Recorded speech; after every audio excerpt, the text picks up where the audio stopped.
शिव महापुराण की कथा में आप और हमने श्रवण किया पूर्व में। दक्ष प्रजापति ने एक स्वयंवर रखा और दक्ष प्रजापति को यह मालूम था कि माता सती शिवजी से स्नेह करती है। माता सती भगवान शंकर से प्रेम रखती है।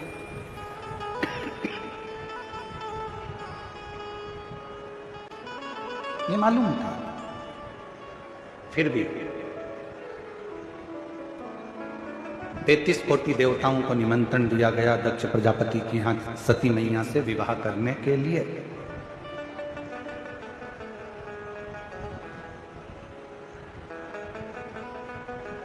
हर जगह पर पत्र भेजा गया कि सती का स्वयंवर है,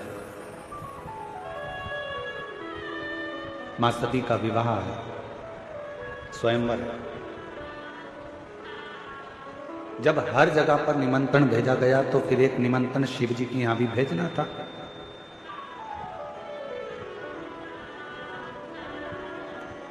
पर शंकर जी के यहां कोई निमंत्रण नहीं है कि स्वयंवर में आप आओ या सती जी को विवाह कर कर लेकर जाओ या सती जी से आप विवाह करो। ऐसा कोई निमंत्रण शिव जी के यहां नहीं है। सभा लगी, ये कथा हम पहले कह चुके हैं, आपके स्मरण में होगा। शिव जी की एक प्रतिमा पत्थर की बनवाकर दक्ष प्रजापति ने अपने दरवाजे पर, उसको चौखट पर, द्वार पर रख दिया।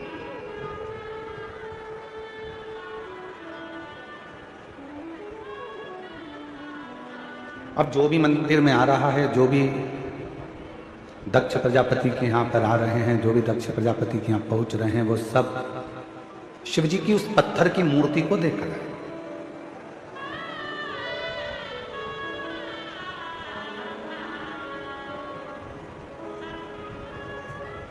शिव मूर्ति का एक विधान बहुत अच्छा है।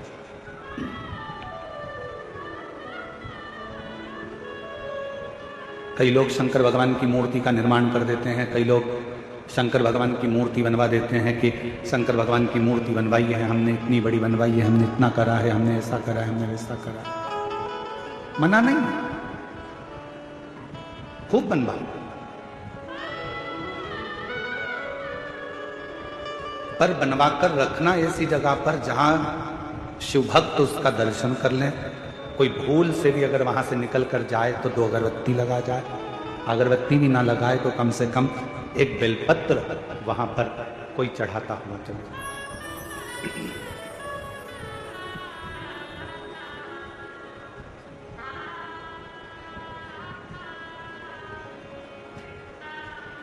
थोड़ी ना थोड़ी आराधना साधना वहां हो सके, कुछ थोड़ी सी, ज्यादा हो ना हो उसका मतलब नहीं, पर थोड़ी बहुत साधना वहां हो सके।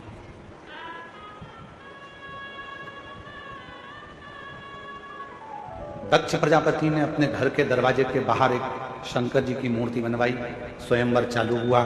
सती माता माला लेकर आई और उन्होंने वो माला किसी को भी नहीं पहनाई। ये कथा में आपने पहले भी सुना होगा, वर्णन किया व्यासपीठ से कि वो सती माता ने माला केवल घर से बाहर निकलकर दरवाजे पर जो द्वारपाल के रूप में शंकर जी की मूर्ति थी, उस मूर्ति को माला पहना दी और उस मूर्ति में से शंकर प्रकट हो गए और सती के साथ मंगल विवाह।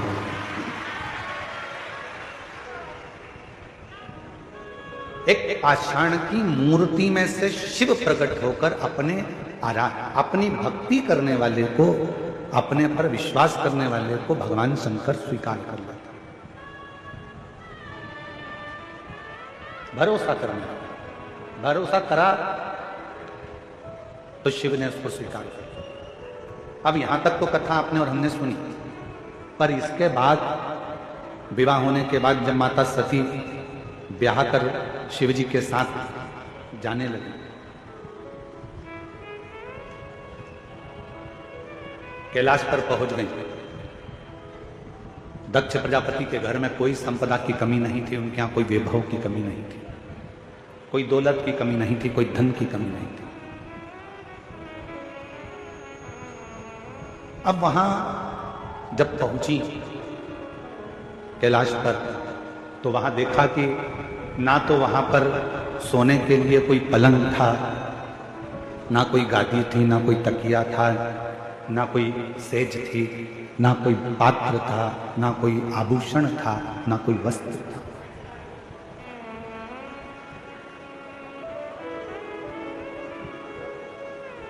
धर्मपत्नी का एक सबसे बड़ा लक्षण यह है,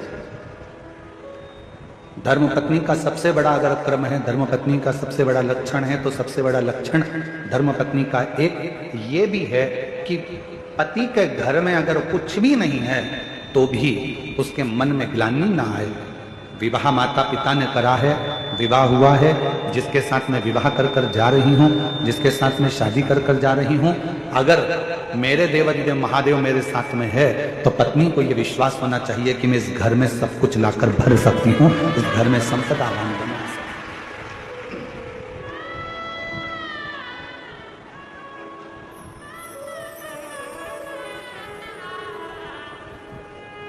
पूछने वाले बहुत कुछ पूछते हैं।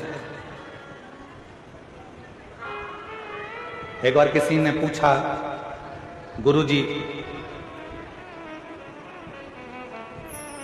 पत्नी को सीधे हाथ पर बैठना चाहिए कि उल्टे हाथ पर बैठना चाहिए?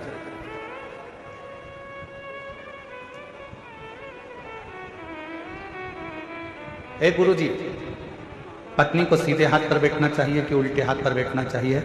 हमने कहा पूजन पाठ आराधना साधना में भले सीधे हाथ पर बिठाओ, मना नहीं, पर एक निवेदन जरूर है कि पत्नी भले सीधे हाथ पे बैठे चाहे उल्टे हाथ पर बैठे, पर इतना जरूर ध्यान रखना कि समझ गए वो कहाँ बैठ रही हैं।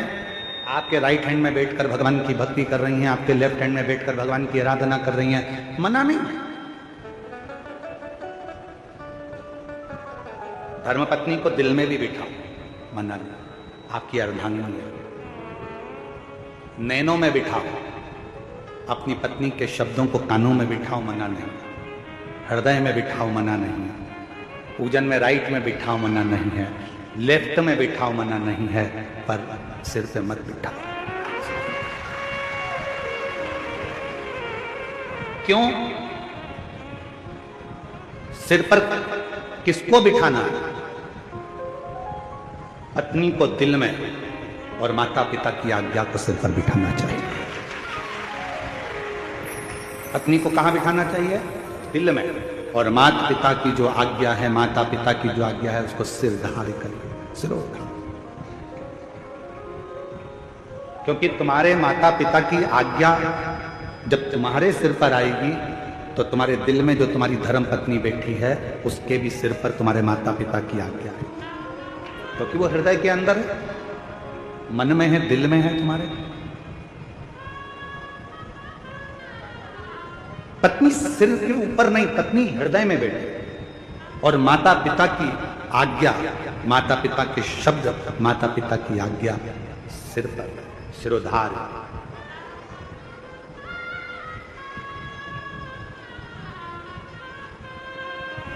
सती मैया ने देखा कि यहाँ पर कुछ भी नहीं है, सब बिखरा पड़ा है, ना तो यहाँ पर कोई सेज है, ना यहाँ कोई पलंग है, ना कोई गादी है, ना कोई तकिया है, ना कुछ है, ना कुछ है, पूरा की पूरा खाली पड़ा, पूरा खाली। शिवजी ने पूछा सती जी से, आप अपने पिता दक्ष प्रजापति का घर छोड़कर मेरे पास में आई हो, मेरे साथ में आई,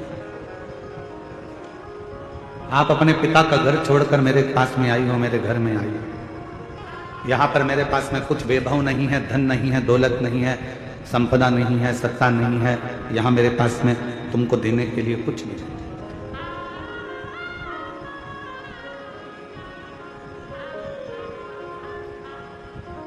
आपको अगर कुछ लगता हो तो आप बोलिए। सती मैया ने कहा, स्वामी अगर पति साथ में है तो दौलत की जरूरत नहीं पड़ती, केवल धैर्य की जरूरत पड़ती है। थोड़ा इंतजार।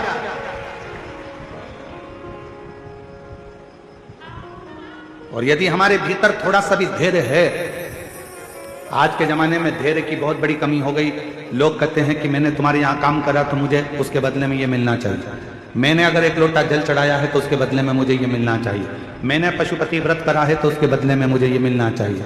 मैंने ये काम करा है तो उसके बदले में मुझे ये प्राप्त होना चाहिए। शिव महापुराण की कथा कहती है, शंकर के मंदिर में जाना मेरा काम है और मेरी बिगड़ी बनाना शिव का काम है। कब बनाएगा, कैसे बनाएगा, कहां बनाएगा, कैसे बनाएगा, ये उसके ऊपर निर्भर है। थोड़ा इंतजार तो करो, प्रतीक्षा नहीं करिए। माता उर्मिला ने लक्ष्मण जी की प्रतीक्षा 14 वर्ष तक इंतजार करा है। मां उर्मिला, भरत जी ने 14 वर्ष तक इंतजार करा है भगवान राम का। कौशल्या जी 14 वर्ष इंतजार करती हैं भगवान राम का। मां जानकी जी लंका के अंदर बैठकर इंतजार करती हैं भगवान राम का। मां शबरी अम्बा बचपन से लेकर बुढ़ापे तक इंतजार करती हैं भगवान राम का। प्रतीक्षा, इंतजार। थोड़ा थोड़ा इंतजार जरूर है, थोड़ी प्रतीक्षा जरूर है।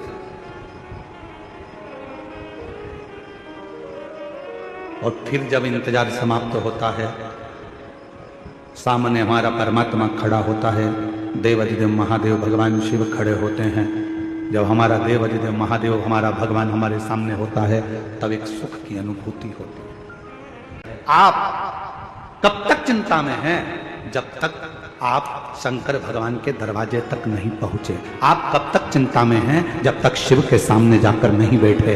जो शंकर के द्वार पर पहुंच गया, महाकाल राजा के चरणों में पहुंच गया, जो मेरे विश्वनाथ के चरणों में पहुंच गया, जिसने भगवान शंकर की अविरल भक्ति को धारण कर लिया, बस शिव तत्व को जिसने अपने भीतर उतार लिया, फिर चिंता करने की जरूरत नहीं है। अब सौंप दिया इस जीवन का सब भार तुम्हारे।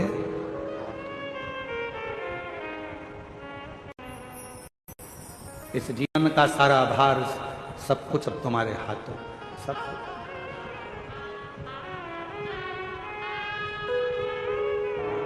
अब कोई चिंता, कोई विषय, कुछ नहीं, कोई टेंशन।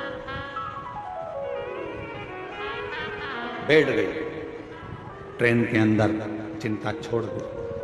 बस ट्रेन नहीं आई थी तब तक चिंता थी, बैठी नहीं तब तक चिंता थी।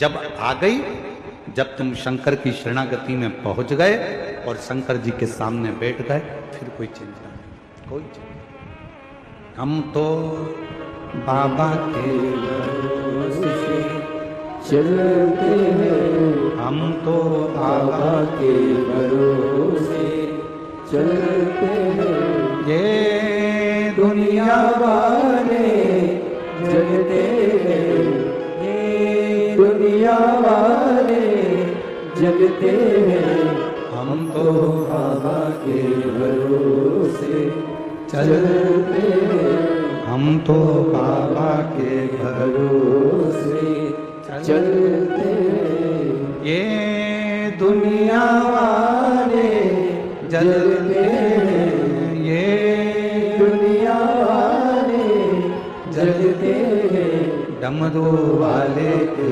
भरोसे चलते हैं, काशी वाले के भरोसे चलते हैं। ये संपूर्ण जगत में चिंता त्यागने का केवल एक स्थान है, वो भगवान शंकर की शिव महापुराण की कथा और शंकर भगवान का शिवालय, जहां जाकर व्यक्ति की आधे से ज्यादा चिंता समाप्त हो जाती। क्या पार्वती मैया के मन में एक भाव आया, मां सती के हृदय चित्त में यह विचार आया। सती जी से कहा क्या, ऐसा कोई क्रम है? यदि धर्म पत्नी अगर विचार कर ले, धर्म पत्नी अगर विचार करे, तो कितना भी वीरान घर क्यों ना हो, कितना भी वीरान घर क्यों ना पड़ा हो, कितना भी बेकार कुछ क्यों ना हो, अगर धर्म पत्नी अगर विचार करे और पति का यदि उसको अच्छा संग मिले तो निश्चित है कि वो एक वीरान को भी स्वर्ग बना सकती है, एक वीरान को भी श्रेष्ठ बना सकती है। और मैंने तेरे ही भरोसे बाबा, तेरे ही भरोसे हवा विच उड़ती जावांगी बाबा, डोर तो छड़ी नाम कटी जावांगी। भोले मैं तेरी पत्नी, शंभू मैं तेरी पत्नी, हवा विच उड़ती जावांगी बाबा, डोर तो छड़ी नाम कटी जावांगी। शिव कथा कह रहे, जहां पर भरोसा होता है, विश्वास होता है, वहां शिव का निवास होता है।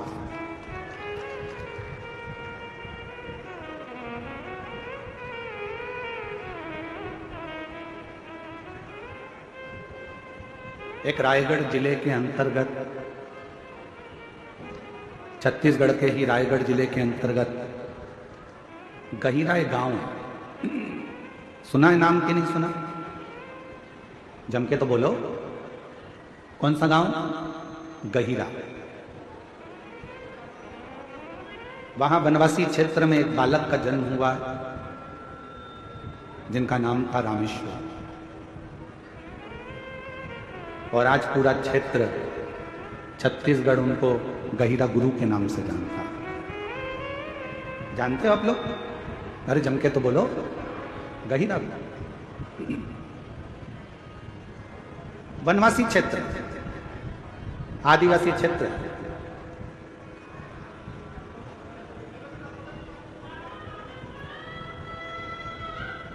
जब गहिरा गुरु का जन्म हुआ, रामेश्वर का, उस बालक का नाम था रामेश्वर, बालक का जन्म हुआ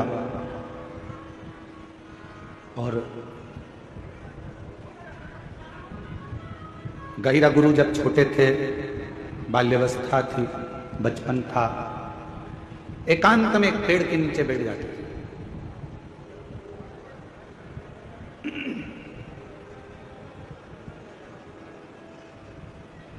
कई बार उनसे पूछा गया कि तुम एकांत में बैठते हो, किसका भजन करते हो, किसको पूजते हो, किसको बुलाते हो, किसका स्मरण करते हो, किसको याद करते हो? पर गहिरा गुरु, वो रामेश्वर बैठा, कुछ नहीं।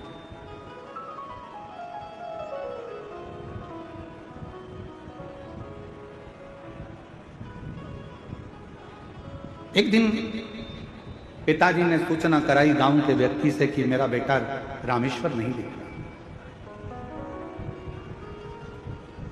और मेरे बेटे रामेश्वर को जरा देखकर बोलना कि पिताजी ने कहा है कि एक लकड़ी लेकर आना, और लकड़ी की जरूरत है, अभी घर के अंदर एक औजार बनाना है, हल बनाना है, लकड़ी की जरूरत थी, बेटे से कह दो। बालक रामेश्वर बैठा, गांव का एक व्यक्ति और गांव का एक व्यक्ति दौड़ कर गया, पेड़ की छांव में वो बालक बैठा अपनी मस्ती में, अपनी अलमस्ती में बैठा हुआ, और गांव का व्यक्ति दौड़ कर गया और जाकर कहा, अरे रामेश्वर, ओए रामेश्वर। छोटे बालक को आवाज लगाई, आवाज लगाकर कहा कि तुम्हारे पिताजी ने लकड़ी मंगवाई है। बस साधना कर रहे थे, किसी को नहीं मालूम था कि किसकी साधना करते थे। वो तो जब मालूम पड़ा कि उनके मुख से शिव नाम निकलता गया, शिव नाम। एक लकड़ी उठाई, बड़ी विशाल, ले जाकर आंगन में रख दी, अंदर चले गए। पिताजी ने देखा इतनी विशाल लकड़ी, बेटे की उम्र तो छोटी सी है, उम्र भी कम है, हाइट भी कम है, और लकड़ी लाया इतनी बड़ी उठाकर। यही छत्तीसगढ़ की कथा है, यही रायगढ़ जिले की कथा है, और ये बहुत पुरानी कथा नहीं है।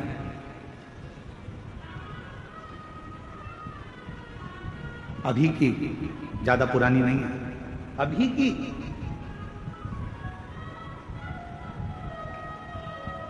शायद 1905 में उनका जन्म हुआ और 1996 में शायद, ऐसा स्मरण में होगा, हो सकता है आगे पीछे हो, हमारे ध्यान में ना हो, पर 1996 में देह का त्याग, और आगे पीछे भी हो सकता है, हम इतना पक्का नहीं कह सकते। कहते हैं कि बालक जिस लकड़ी को लाकर रखा था, पूरे गांव के लोगों ने उस लकड़ी को उठाना चाहा तो भी वो लकड़ी उठी नहीं, और बालक की उम्र मात्र 7 वर्ष की थी जिस लकड़ी के टुकड़े को लेकर। अब पिता को चिंता व्यापी, मेरे बेटे में ऐसा क्या है कि मेरा बेटा एक लकड़ी को उठा कर लिया है और पूरे गांव के लोगों से वो लकड़ी नहीं उठ रही है। चिंता व्यापने लगी, उनको चिंता लगने लगी। हुआ क्या, जब एकांत में बेटा बैठता था तब समझ में आया कि यह बेटा कोई साधारण नहीं था, भगवान शंकर का कोई अंश स्वरूप, शिव का भजन करने वाला प्रकट है। आज भी वहां पर गहिरा गुरु के नाम से ही उनको जाना जाता। आज भी आप कभी रायगढ़ के आसपास के कोई लोग बैठे हों और वहां गहिरा गांव के अंतर्गत अगर कभी गए हो तो उनको गहिरा गुरु के नाम से जाना, जानते हो आप लोग? आज भी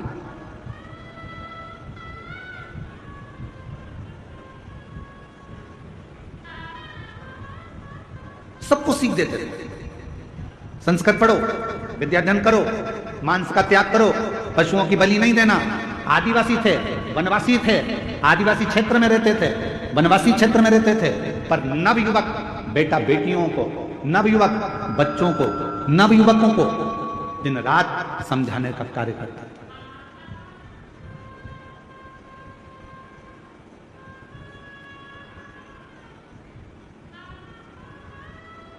प्रत्येक को समझाना, प्रत्येक को उपदेश देना, ये उनका काम। और महाराज, दुनिया के लोग नहीं पहचान पाए गहिरा गुरु को, रामेश्वर गहिरा गुरु को। वो तो उनकी निगाह में था कि बच्चा है, फिर बड़ा हो गया। लोग उनको कह देते थे, बताओ इसमें कहाँ विवेक, बताओ क्या करता रहता है। कहीं किसी को समझाएगा, कहीं किसी को समझाएगा, मांसाहार मत करो, ये मत करो, वो मत करो, वो मत करो, सबको समझा रहा है, सबको समझा रहा है, सबको उपदेश दे रहा है। शिव का भक्त, शंकर का उपासक संसार में जब भी जन्म लेता है वो अपना काम पूरा कर कर शंकर के ही धाम में चला जाता है। फिर दुनिया उसको पहचान पाए चाहे ना, दुनिया उसको पहचाने ना पहचाने, ये उसकी।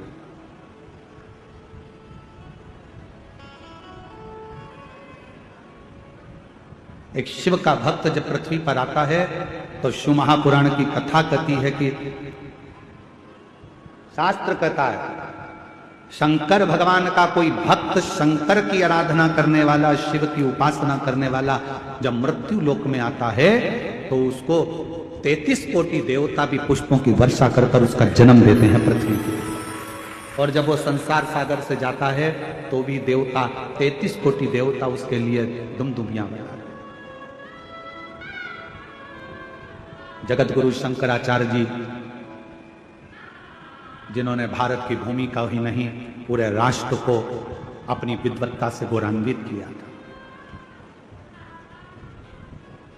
छोटी सी अवस्था थी जगत गुरु शंकराचार्य जी की, और छोटी सी अवस्था से शिव के प्रति विश्वास, भरोसा, स्मरण, भजन, मंत्र जाप, ये नित्य करते, उपदेश देना, समझाना, ज्ञान देना। क्यों?